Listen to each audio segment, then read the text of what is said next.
Son TV Latino, un canal de Secrets Unsealed.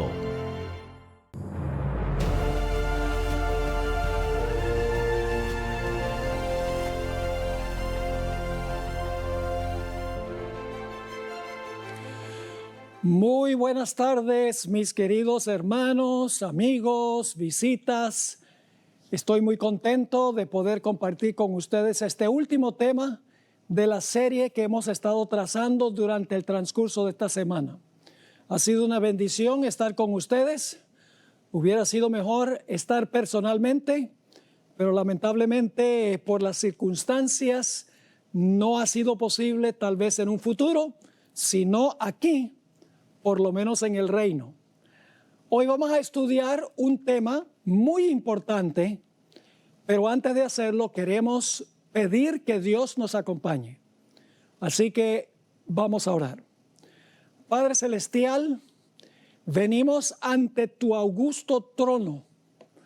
Venimos con confianza porque venimos en el nombre de Jesús. Y sabemos que cuando Jesús nos representa, tú oyes y respondes nuestras oraciones. Imploramos tu presencia en esta última sesión de esta serie. Abre nuestro entendimiento, abre nuestro corazón y capacítanos para permanecer firmes hasta el fin, como ha sido el lema de nuestro temario de esta semana. Gracias, Padre, por responder esta oración, porque te lo pedimos en el nombre de Jesús. Amén.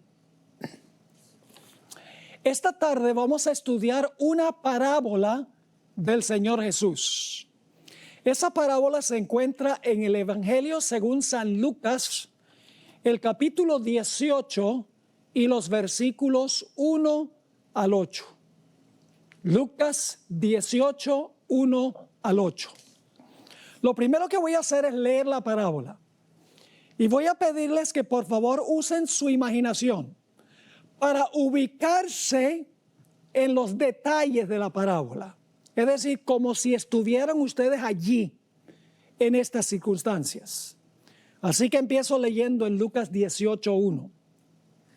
También le refirió Jesús una parábola sobre la necesidad de orar siempre y no desmayar, diciendo: había en una ciudad un juez que ni temía a Dios ni respetaba a hombre. Había también en aquella ciudad una viuda, la cual venía a él diciendo: hazme justicia de mi adversario. Y él no quiso por algún tiempo. Pero después de esto dijo dentro de sí: aunque ni temo a Dios, ni respeto a hombre, sin embargo, porque esta viuda me es molesta, le haré justicia, no sea que viniendo de continuo me agote la paciencia. Versículo 6. Y dijo el Señor: oíd lo que dijo el juez injusto. ¿Y acaso Dios no hará justicia a sus escogidos, que claman a él día y noche? ¿Se tardará en responderles? Os digo que pronto les hará justicia. Pero cuando venga el Hijo del Hombre, ¿hallará fe en la tierra? Ahora, esta parábola es supremamente interesante e importante para los que van a vivir al final de la historia. ¿Cuáles son las lecciones que quiso enseñar Jesús con esta parábola? Son dos lecciones. Él mismo lo expresó. En el versículo 1, el Señor Jesucristo dijo que el propósito por el cual enseñó esta parábola fue para enseñarnos de que debemos orar siempre, como dijo el apóstol San Pablo, orad sin cesar, y que no debemos desmayarnos cuando no nos llega la respuesta inmediatamente. Orar siempre y no rendirnos cuando no recibimos una respuesta inmediata a nuestra oración. Ahora, la pregunta clave es, ¿para cuándo se aplica esta parábola? ¿A qué época de la historia? Bueno, no cabe duda que esta parábola es de ánimo para la gente en todas las generaciones, porque siempre ha sido cierto que debemos orar y no desmayar. Es decir, la parábola se aplica a los cristianos de todas las épocas. Pero la parábola tiene una aplicación especial, única, a aquellos que vivirán al final de la historia durante el gran tiempo de angustia. Y alguno podrá preguntar, ¿por qué, pastor? ¿Cómo sabe usted eso? Por el contexto de la parábola. La parábola aparece entre referencias a la segunda venida de Cristo. En el capítulo 17 de Lucas, inmediatamente antes de la parábola, Jesús venía diciendo, como fue en los días de Noé, así será también la venida del Hijo del Hombre. Luego dijo, como en los días de Lot, así será la venida del Hijo del Hombre. Y luego cuenta la parábola. Y la parábola termina con una referencia a la segunda venida. Termina con la pregunta, cuando venga el Hijo del Hombre, ¿hallará fe en la tierra? Es decir, que la parábola se encuentra entre referencias a la segunda venida. A esa época especialmente tiene aplicación esta parábola específicamente. Ahora vamos a mirar los elementos y los personajes de la parábola. En primer lugar, en el versículo 2 encontramos que había un juez. Dice en el versículo 2, había en una ciudad un juez que ni temía a Dios ni respetaba a hombre. ¿Qué significa eso? Que el juez no temía a Dios ni respetaba a hombre. Sencillamente significa que este juez era un hombre secular. No tenía ninguna inclinación religiosa.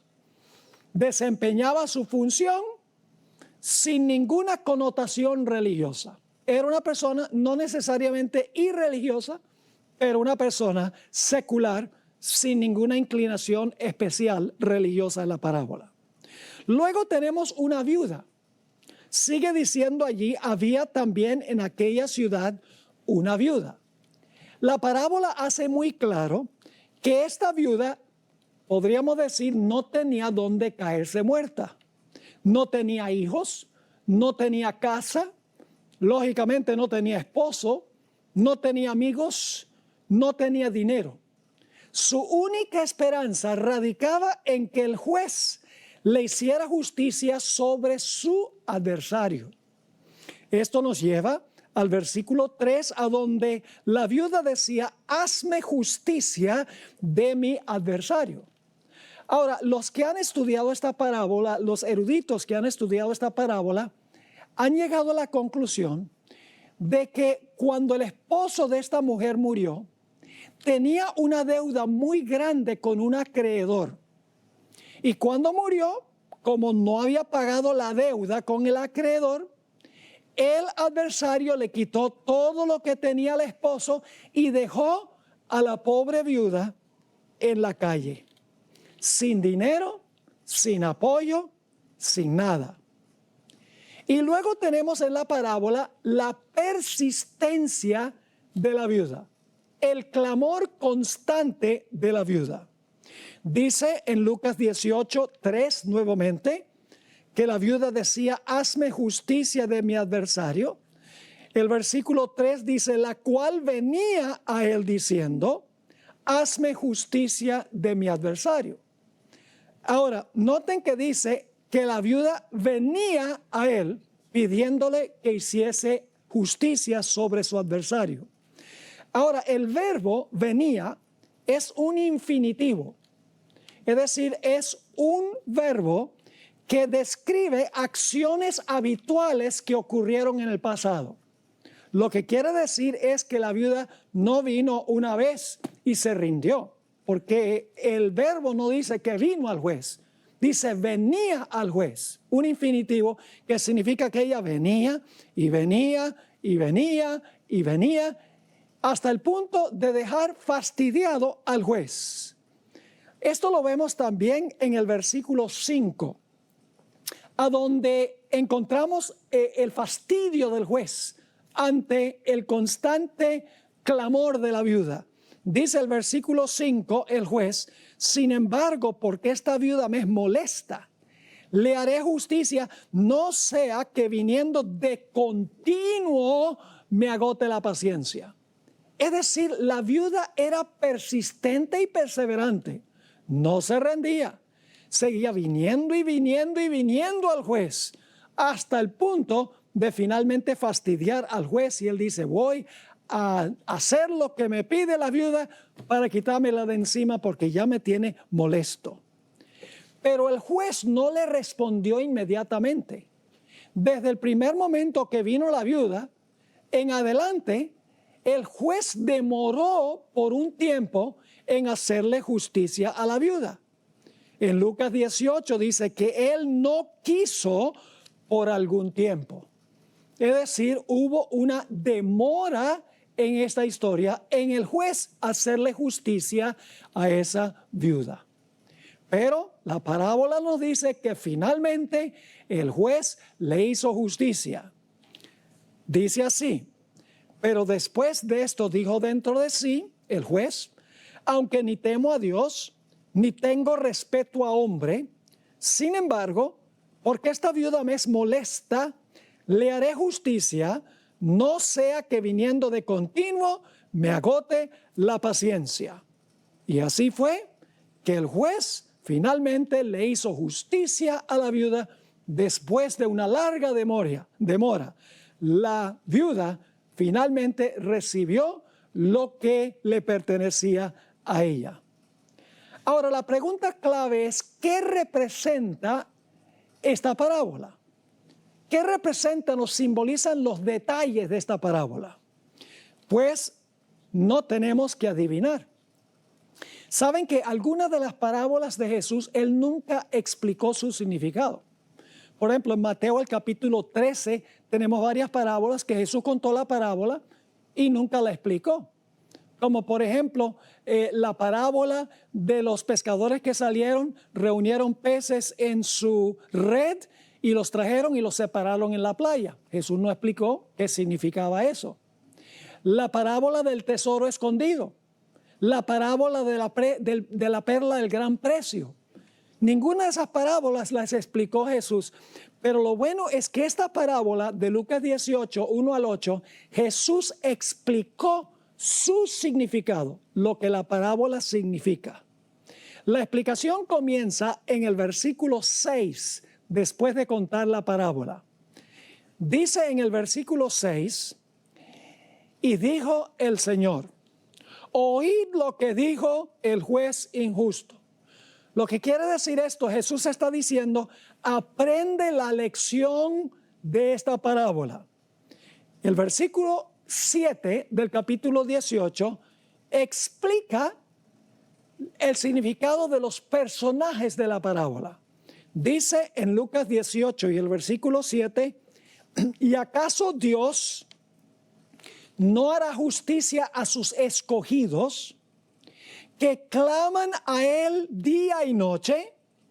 ¿Se tardará en responderles? Así que, ¿a quién representa el juez? A Dios. ¿A quién representa la viuda? Los escogidos.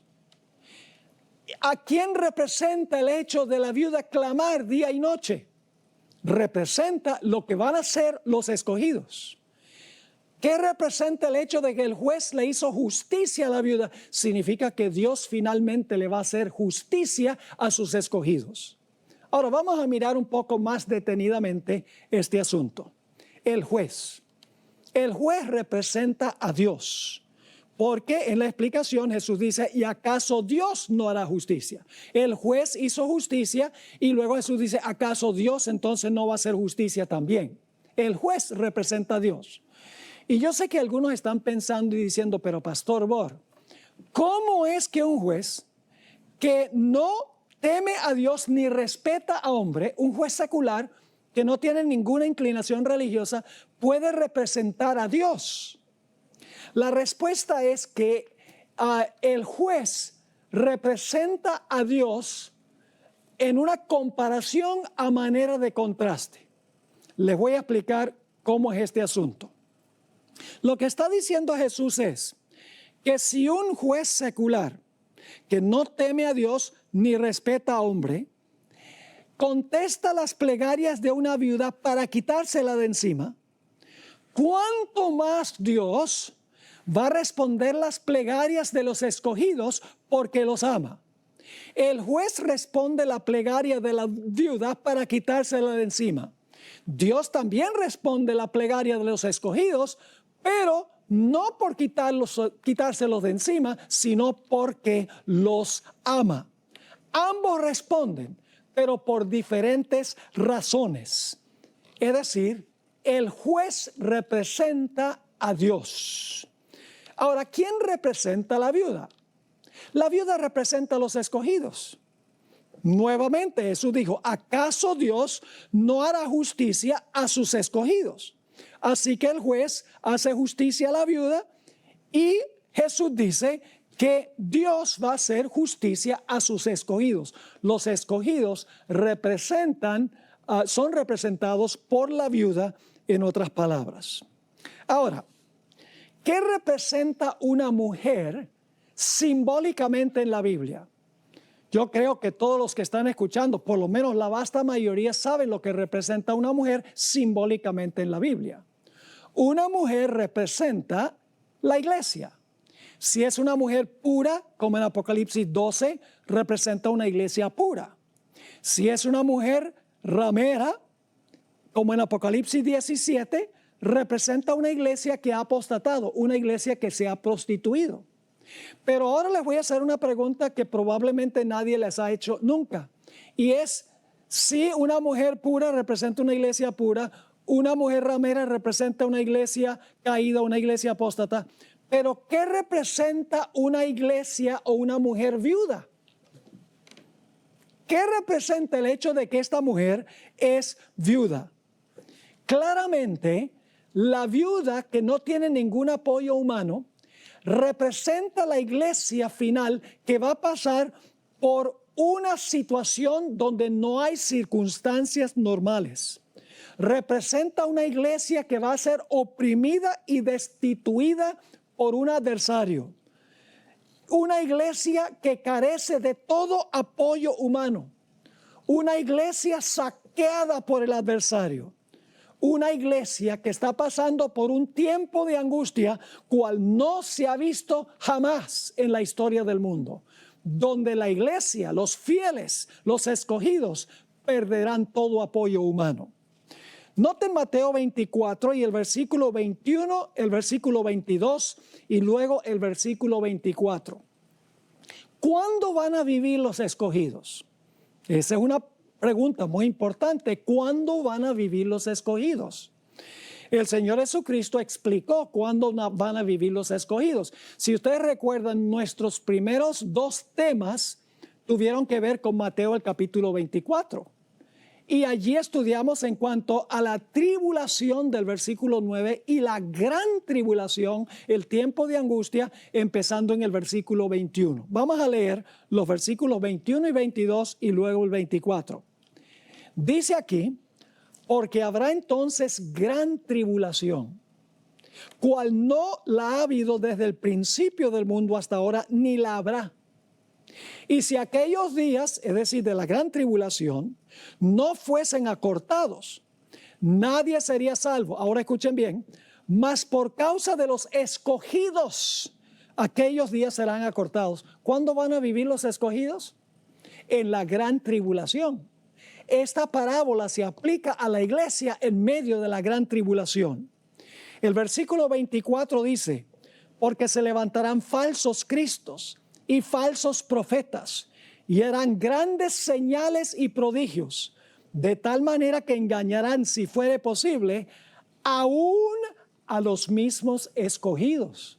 Nuevamente, la palabra escogidos se refiere a aquellos que van a pasar por este tiempo de angustia final. Se van a tener que enfrentar a falsos cristos y falsos profetas que van a hacer señales, prodigios y milagros para tratar de engañar a los escogidos. La viuda representa a los escogidos Y los escogidos son aquellos fieles de la iglesia, los que no son zarandeados, los que quedan firmes hasta el fin. Aquellos que van a perder todo apoyo humano, pero no perderán su confianza y su vínculo con el Señor. Ahora, ¿quién representa el adversario? ¿Quién es el adversario de la iglesia que va a saquear al remanente final y los va a dejar sin nada? Bueno, la parábola no nos dice quién es el adversario.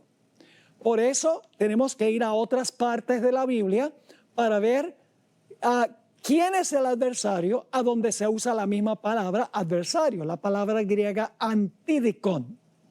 Primera de Pedro 5:8 identifica al adversario. Aquí dice el apóstol Pedro: sed sobrios y velad, porque vuestro adversario, la misma palabra de la parábola, vuestro adversario el diablo, como león rugiente, anda alrededor buscando a quien devorar. Y en Apocalipsis 12, el dragón, Satanás, está acechando y persiguiendo a la mujer. Y la mujer tiene que huir al desierto y dejar todo atrás.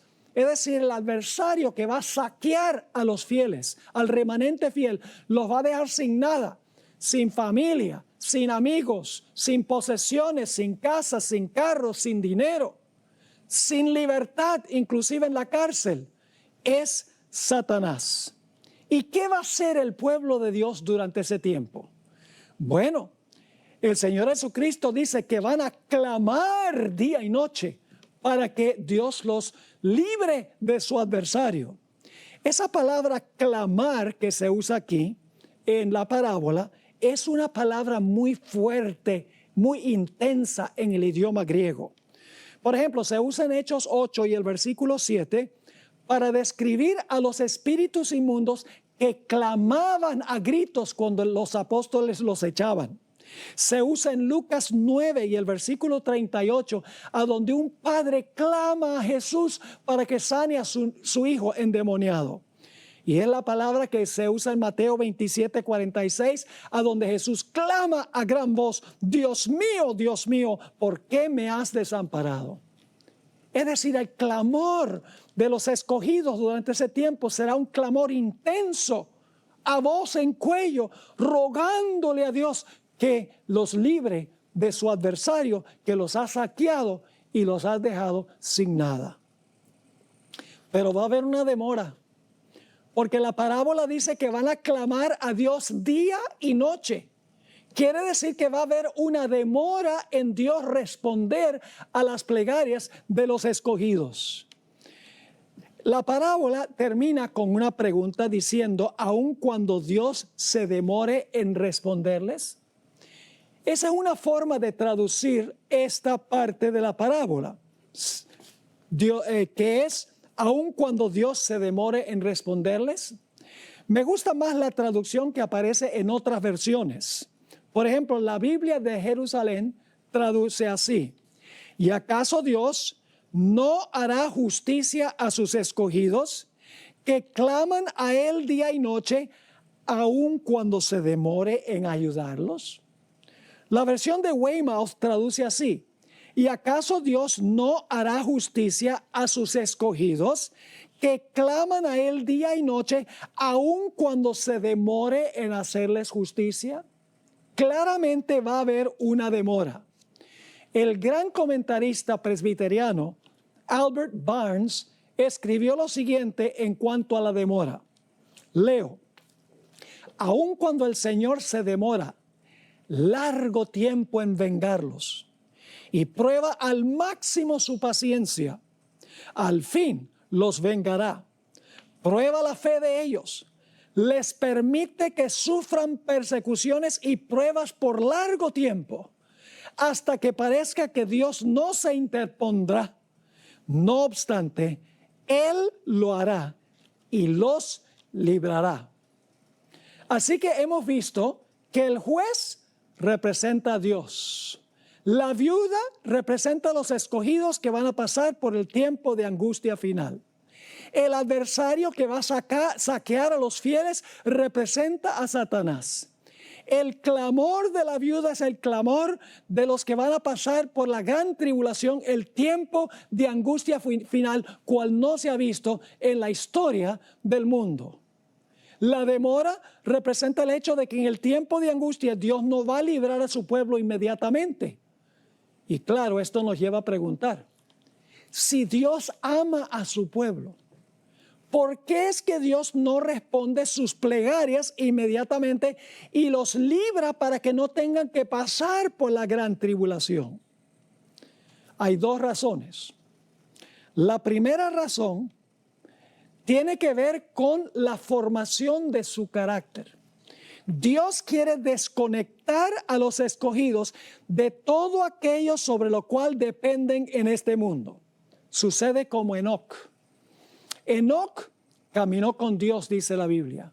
Llegó a caminar tan cerca de Dios, tan estrechamente con Dios, se amistó tanto con Dios, que finalmente nada de lo que tenía en este mundo le importaba.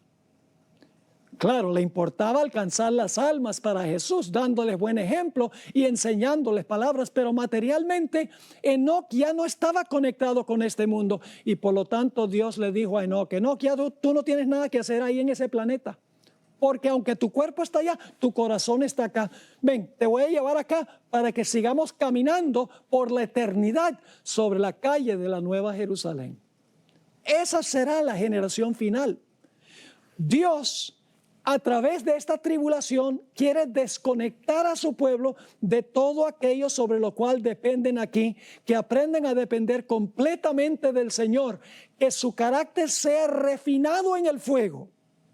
Noten lo que dice Job 23 y el versículo 10. Job 23 y el versículo 10. En unos momentos vamos a hablar un poco más del libro de Job. Pero Job entendió por qué él pasó por su gran tribulación. En Job 23, versículo 10, Job dijo, mas él, Dios, conoce mi camino. Me probará y saldré como oro. Job dice, yo paso por esta prueba, que es un horno, y cuando haya pasado por la prueba, saldré como oro puro, sin escoria. En Isaías 48 y el versículo 10 se compara también el proceso de purificación del carácter con la purificación de metales. Dice en Isaías 48, 10, Dios está hablando, he aquí te he purificado y no como a plata. Te he escogido en horno de aflicción. Me hace recordar la experiencia de los jóvenes que fueron echados al horno de fuego en los días del rey Nabucodonosor. Tendrían que ejercer una fe extraordinaria para estar dispuestos de ser echados en un horno calentado 7 veces más que lo que se solía hacer. Tenían que tener una fe extraordinaria, una confianza en Dios que era más poderosa que la vida misma. En el conflicto de los siglos, página 621, en el capítulo sobre el tiempo de angustia, Elena White escribió en cuanto a los que van a pasar por ese tiempo y lo comparó con el horno de fuego. Dice así, hablando del remanente de los escogidos, su aflicción es grande. Las llamas del horno parecen estar a punto de consumirlos, pero el refinador los sacará como oro purificado por el fuego. El amor de Dios para con sus hijos durante el periodo de su prueba más dura es tan grande y tan tierno como en los días de su mayor prosperidad. Pero necesitan pasar por el horno de fuego. Debe consumirse su mundanalidad. En realidad, esa no es la palabra que usó Elena White en el cielo. Hay una palabra en inglés, mundanalidad, que es la palabra worldliness. Esa no es la palabra que ella usa en el original. En el original dice earthliness. Yo voy a crear una palabra en español. Debe consumirse su terrenalidad, lo que los tiene conectados a este planeta. ¿Y con qué propósito? Para que la imagen de Cristo se refleje perfectamente. Pero hay una segunda razón por la demora. No solamente porque Dios quiere que su pueblo deje de depender de todo lo que está aquí y dependa plena y completamente sobre Dios, que su carácter sea finalmente purgado y purificado de todo lo que los conecta aquí, sino que también hay un segundo propósito que se encuentra en el libro de Job. Satanás le dice a Dios, en presencia de los seres del universo, que su pueblo le sirve por interés. Que si Dios no bendijera a su pueblo, si Dios no cercara a su pueblo con protección, su pueblo lo abandonaría inmediatamente. Aquí es que entra el libro de Job. El libro de Job es un ejemplo en la vida práctica de esta parábola. Vamos a ver en qué sentido. En Job 1 vienen todos los hijos de Dios a presentarse delante de Jehová, entre los cuales vino también Satanás. Los hijos de Dios son los representantes de los mundos que nunca pecaron. Satanás vino allá porque él le había quitado la posición a Adán. Fue representando el planeta Tierra. Por eso Dios le preguntó, ¿de dónde vienes? De rodear la tierra y de andar por ella, es decir, de supervisar mi territorio. Y entonces Dios le dice a Satanás, ¿no has visto a mi siervo Job? Vive en tu territorio, pero es siervo mío. Hombre recto, temeroso de Dios, apartado del mal. Y Satanás, en presencia de todos los representantes en el concilio celestial, en presencia de todos los hijos de Dios, los representantes de todo el universo, Satanás le dice, claro que te sirve. Tú lo has cercado con una cerca de protección. Has bendecido todas las obras de sus manos, lo has prosperado, lo has llenado de bienes. Claro que te sirve, pero te sirve como un mercenario, te sirve por interés, pero si tú le quitaras todo, te blasfemaría tu rostro. El universo vería que él no te sirve por amor, te sirve por interés. Ahora, Dios podría haberle dicho a los seres celestiales, no le hagan caso a ese, ustedes saben que ese es un mentiroso. Pero hubieran quedado dudas en la mente de los seres celestiales, hubieran dicho, oye, ¿de verdad que Dios ha bendecido a Job, lo ha protegido? ¿Quién sabe qué pasaría si en algún momento Dios le quitara todo lo que le ha dado y le quitara la protección? Así que Dios ahora le dice a Satanás, tú dices que él me sirve por interés, por los panes y los peces. Está bien, ve, te permito que tú le quites todo lo que tú quieras. Satanás sale de la presencia de Jehová. Los 10 hijos los mata. Todos los siervos que tenía, perdidos. Además de eso, perdió todas sus bestias. Era el hombre más rico del oriente, dice la Biblia. En cuestión de minutos, y sabemos que fueron minutos, porque dice que cuando un mensajero estaba dando la mala noticia, el otro llegó cuando el otro todavía estaba hablando. Es decir, en cuestión de minutos, Job perdió sus hijos, sus siervos y todas sus posesiones. Y todo el universo está observando y diciendo, ¿Job sirve a Dios por amor, por puro amor o por interés? ¿Y qué dice Job? Job dice, Dios dio y Dios quitó. Alabado sea el nombre de Jehová. Y los seres celestiales dicen, gloria a Dios, aleluya. Job sirve a Dios por amor y no por interés. Porque fíjese que Satanás le quitó todo y todavía es un fiel seguidor de Dios. Hay una segunda reunión del concilio celestial en el cielo.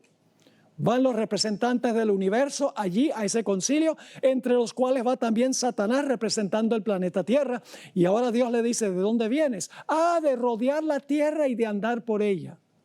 Y entonces Dios le dice a Satanás, ¿has visto a mi siervo Job? Que a pesar de que me incitaste contra él, todavía conserva su integridad. Claro, Satanás tiene una respuesta. Él dice, pues claro, no me dejaste tocarlo a él. Cualquier hombre está dispuesto de entregar lo que tiene con tal que no lo aflijan a él. Pero si tú permitieras que yo lo afligiera a él, te blasfemaría tu rostro inmediatamente. Todos los seres celestiales, los representantes están escuchando. Y dicen, ¿de verdad que Dios le dijo a Satanás que no podía tocar a Job? Y Dios lo ha protegido, ¿quién sabe? Así que Dios le dice a Satanás, tú dices que porque yo lo mantengo sano y salvo, que Él me sirve por eso. Satanás dice, claro que sí. Dios dice, entonces yo te permito que salgas y hagas con Él lo que tú quieras. Lo único que no permito es que lo mates. Escuchen bien.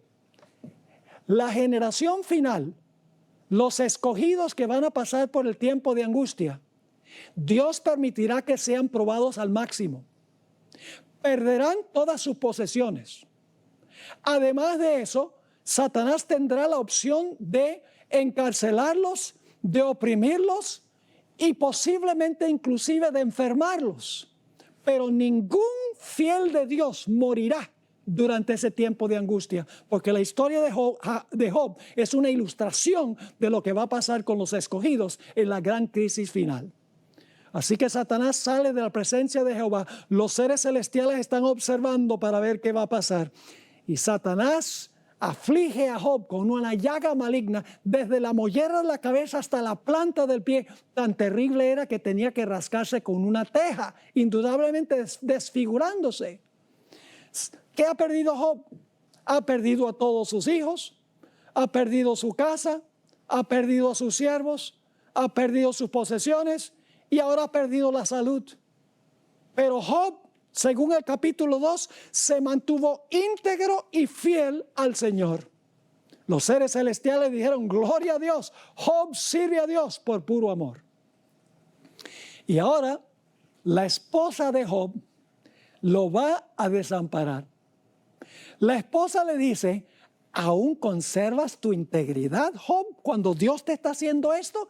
Maldice a Dios y muérete. Ha perdido el apoyo de su esposa. Y luego entonces llegan sus 3 amigos predilectos para consolarlo. Y la Biblia dice que empiezan a acusar a Job diciéndole, te está pasando porque eres un grandísimo pecador. ¿Qué ha perdido Job? Ha perdido a sus hijos, ha perdido su casa, ha perdido sus siervos, ha perdido sus posesiones, ha perdido su salud, ha perdido el apoyo de su esposa, ha perdido el apoyo de sus amigos. Y si ustedes miran el resto del libro, van a encontrar que aparentemente Dios también ha desamparado a Job. Porque desde el capítulo 3 hasta el capítulo 38 de Job, Job está clamando a Dios para que Dios le explique por qué está pasando esto, porque esto es absurdo. No tiene significado, no tiene explicación de por qué Dios lo prosperó y lo bendijo y ahora Dios retiró su protección y le está pasando todo esto. Job no entiende. Y si ustedes leen el capítulo 3 hasta el capítulo 38, Job, como la viuda, está clamando a voz en cuello, Dios, por favor, dame una explicación. Yo sé que si yo pudiera ir allá al cielo, a tu trono y presentar mi caso, tú entenderías mi punto de vista y tú me vindicarías. ¿Por qué está pasando esto? No lo entiendo. ¿Por qué mi mejor amigo me está tratando así? ¿Y cuál es la respuesta de Dios? La respuesta de Dios es un rotundo silencio, una demora. ¿Saben ustedes, mis hermanos y hermanas, que Dios puede responder nuestras oraciones en 3 diferentes formas? Ustedes dicen, ¿cómo que 3? Sí, Dios puede contestar sí, Dios puede contestar no, o Dios puede contestar espérate. Esa es la contestación que no nos gusta a nosotros, que Dios nos haga esperar. Pero Dios hizo que Job esperara un largo tiempo. Como con la viuda, él está clamando a Dios porque ha perdido todo lo que tiene, todo apoyo, lo ha perdido. No entiende lo que está pasando. Pero Job dice, aunque me matare, aún en él confiaré. ¿Por qué razón entonces es que Dios va a permitir que sus fieles pasen por el tiempo de angustia final? Porque Satanás va a usar la misma acusación contra la generación final que usó contra Job. Job es un tipo o una ilustración de toda una generación de santos al final de la historia. Satanás dice que los fieles de Dios sirven a Dios por interés, porque Dios los bendice, porque Dios los protege, porque Dios pone una cerca, una valla de protección alrededor de ellos. Al final, Satanás va a usar el mismo argumento. Y todo el universo va a estar observando lo que está pasando en este planeta. Dios va a demostrar que los que pasen por el tiempo de angustia final, ellos van a ser fieles a Dios, aunque pierdan la vida, aunque no la van a perder. Van a decir como Job, aunque me matare, aún en Él confiaré. Van a decir, yo sé que mi Redentor vive, aun cuando no lo puedo sentir en este momento. Van a decir, cuando me hubiere probado, saldré como oro. Es decir, la generación final va a demostrarle al universo que Dios tiene un pueblo que sirve a Dios por puro amor, que no les importa perder todo, inclusive dispuestos de entregar la vida por amor a Dios. Así que Dios va a permitir que su pueblo pase por esto para darle una demostración de la fidelidad de los fieles durante el tiempo de angustia. ¿Saben ustedes que la más hermosa ilustración de esta historia que contó Jesús, de esta parábola que contó Jesús, se encuentra en la misma vida de Jesús? Vamos a mirar los elementos en la vida de Jesús. ¿Quién sería el juez en el caso de la vida de Jesús que le podía hacer justicia a Jesús? Pues el juez sería su Padre, Dios. ¿A quién representaría la viuda de la parábola que no tenía dónde recostar su cabeza? Jesús.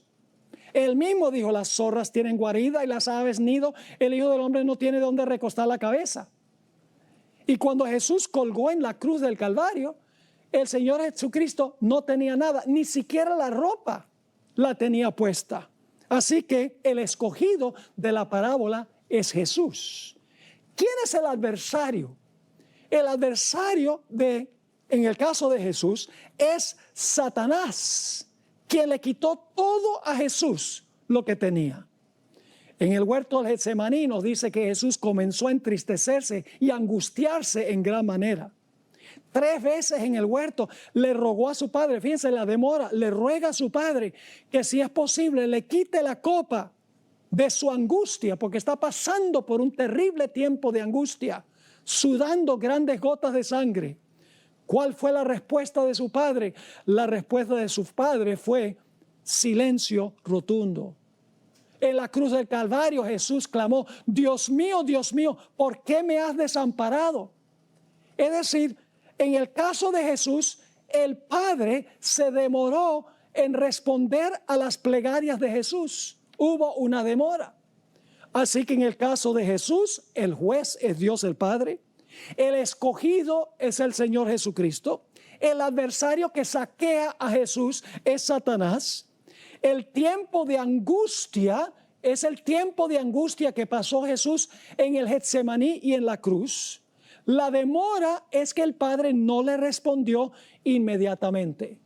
Noten Hebreos 5 y el versículo 7.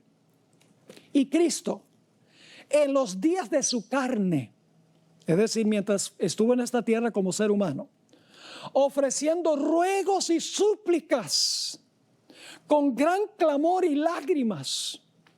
¿Ven el clamor de la viuda aquí? Así que dice, Cristo en los días de su carne ofreciendo ruegos y súplicas con gran clamor y lágrimas al que le podía librar de la muerte, fue oído a causa de su temor reverente. Yo pregunto, ¿fue oído inmediatamente? Él oró que lo librara de la muerte, pero él murió. La Biblia dice que Cristo murió. Entonces, ¿cómo dice aquí que oró con lágrimas al que le podía librar de la muerte y fue oído?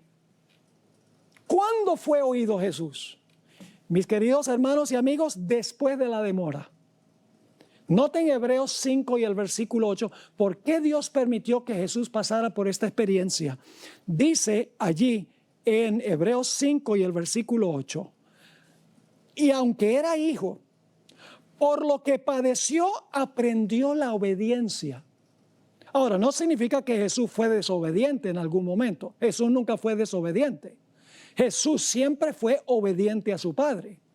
Pero cuando las pruebas venían, en ese momento Jesús obedecía. Otra prueba, Jesús obedecía.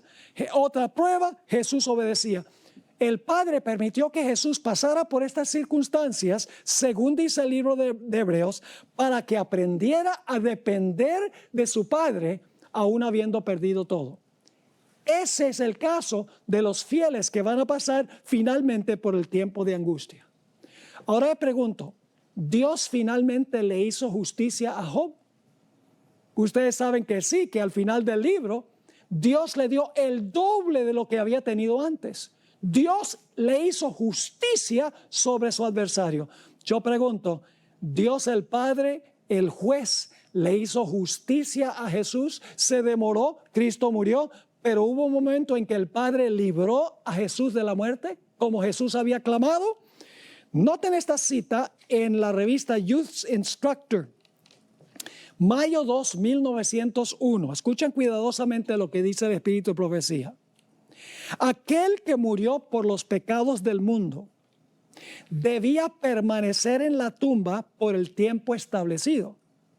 Estaba como prisionero de la justicia divina en esa prisión pedregosa y era responsable ante el juez del universo.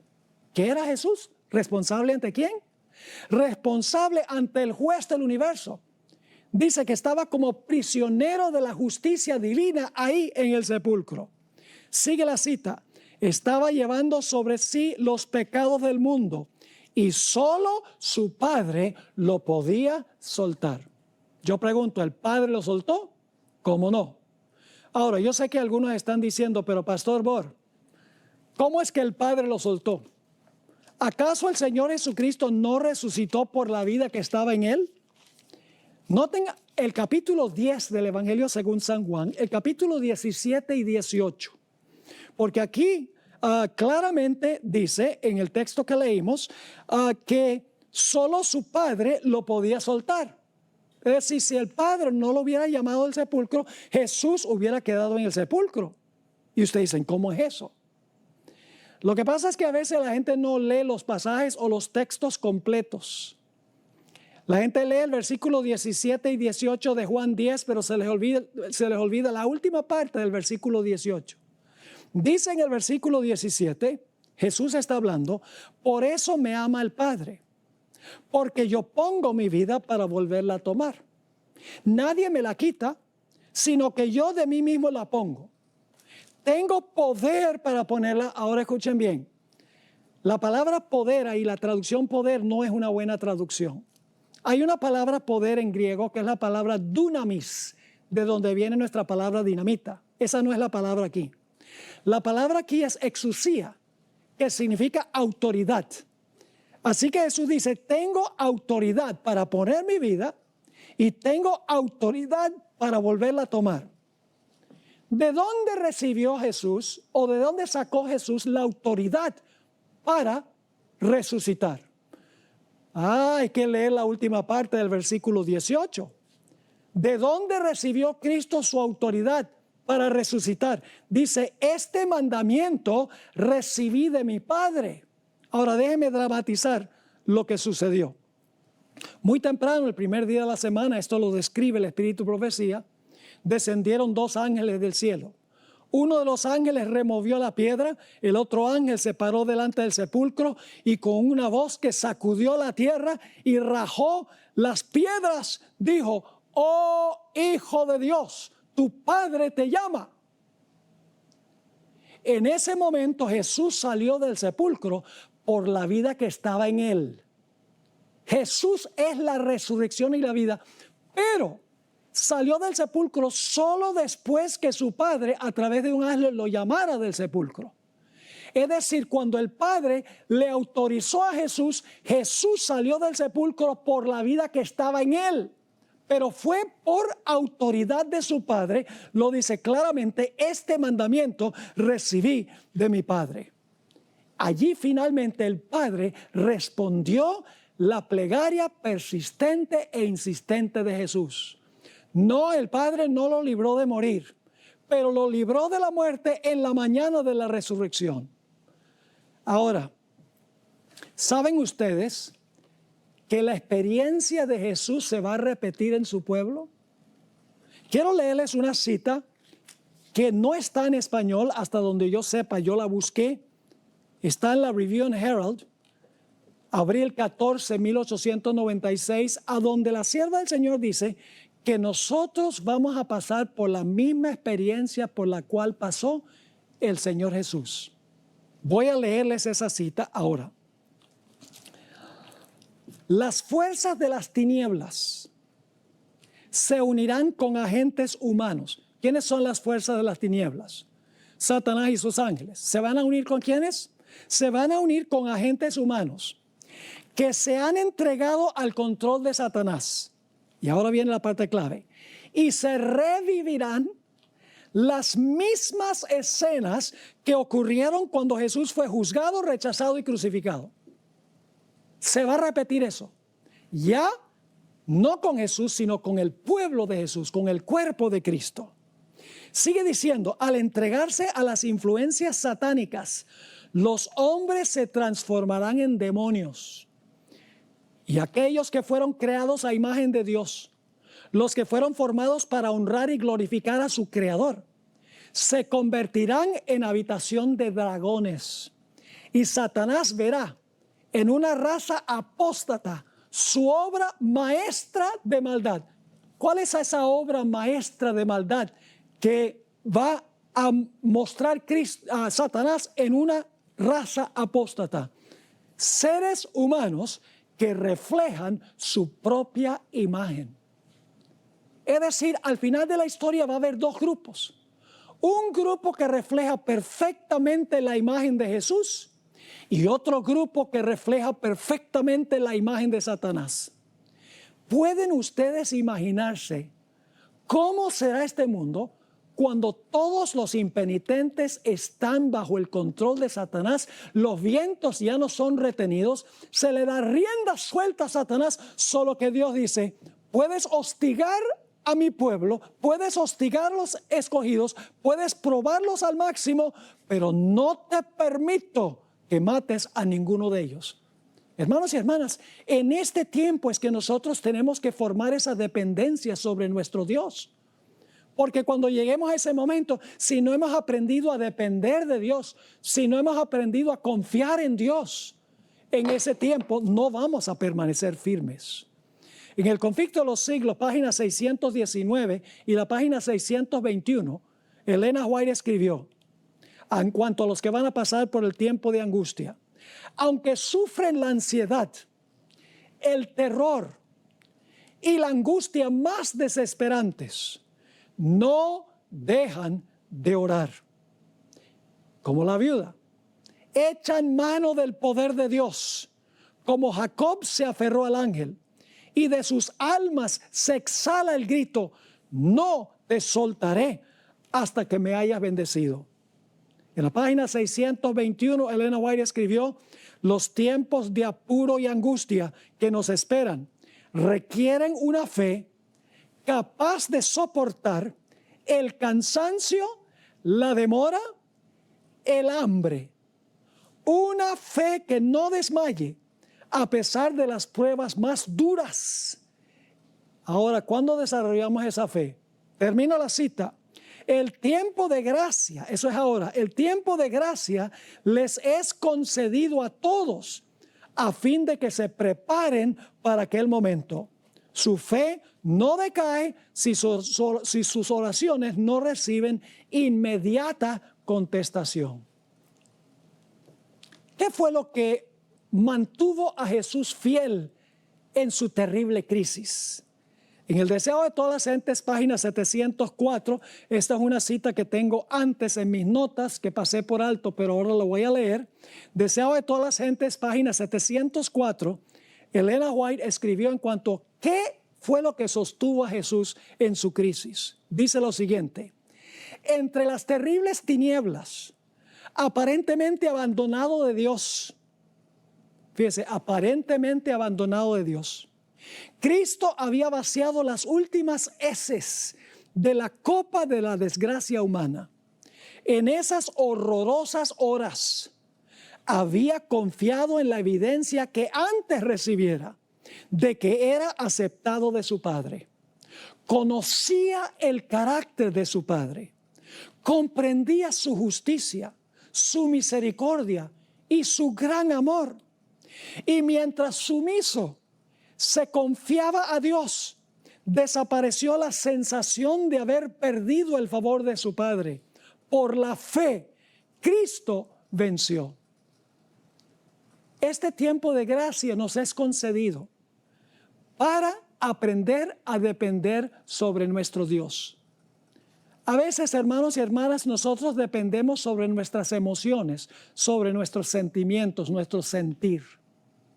Si nosotros dependemos sobre nuestras emociones y cómo nos sentimos durante ese tiempo, vamos a fracasar. Porque no vamos a sentir la presencia de Dios. Vamos a saber que está presente por fe, pero no porque lo sentimos.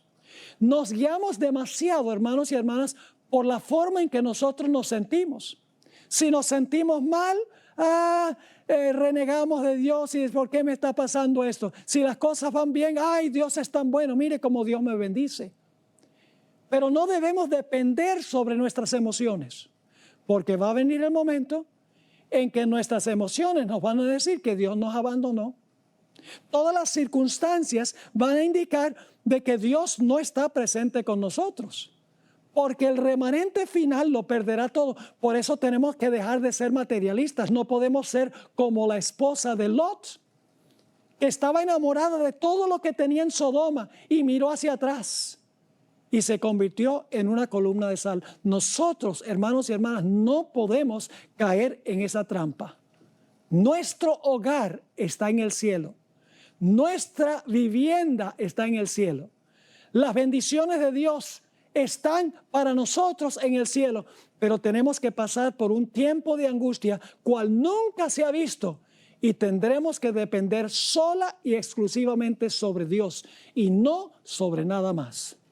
Así que mis queridos hermanos y hermanas, apreciadas visitas, aquellas personas que nos acompañan, hemos llegado ahora al fin de esta serie de temas que he presentado durante esta semana.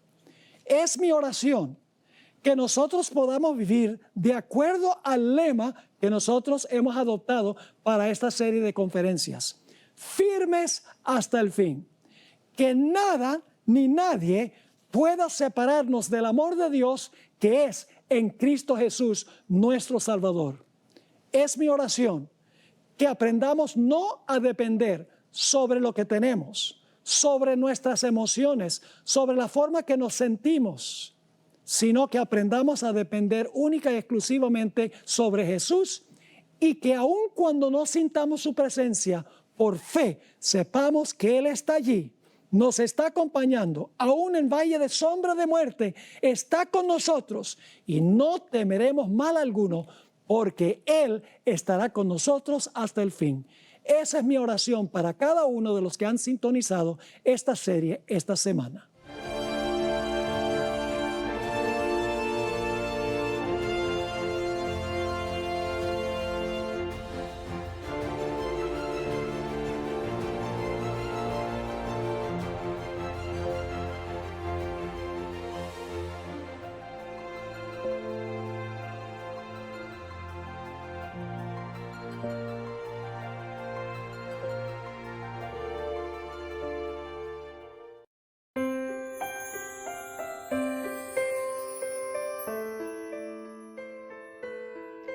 La Biblia contiene muchas historias de personajes que esperaron años, si no décadas, antes de que las promesas de Dios se cumplieran.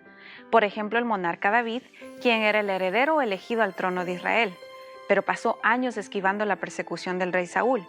A pesar de haber tenido 2 oportunidades diferentes para vengarse, David resistió la tentación y no le quitó la vida al rey Saúl.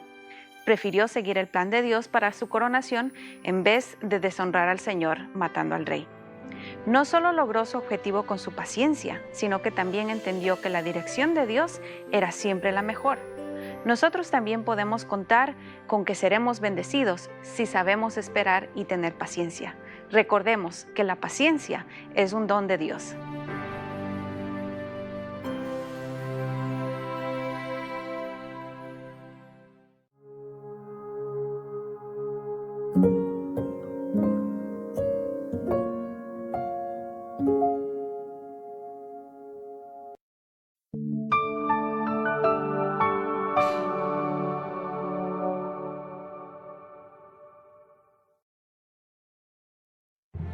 llevando el mensaje de los tres ángeles las 24 horas del día. Este es Som TV Latino,